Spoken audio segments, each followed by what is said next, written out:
mala Kenya titini ka bani tong nuari kene repken gwas me kan kona ne me chale a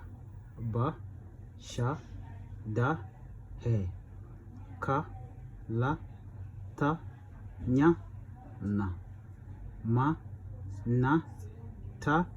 ra ha u wa pa o ja ya ga hi o ha he o nga za pin gwasa me kare bant ne nyen kama gwasa me shiga guch titini kare bani kan titi re bani ka tin kan lat ka bant ne alto gwasa me chimene nyen kama de kon a chu kan a jatin gwada me te ha teten ka kuje momental karwa da mu ha eno na bana ka chu kwen kare bant ti ha he ha ho he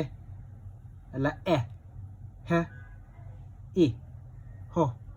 gwada me na me I ko hi jatin gwasa me na me ho ko o jatin gwasa me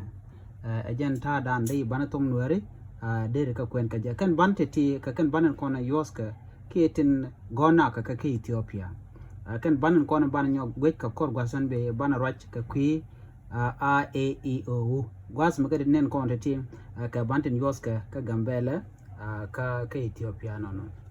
bisho gono no titin biga nyak ne tin ko ken biate ka man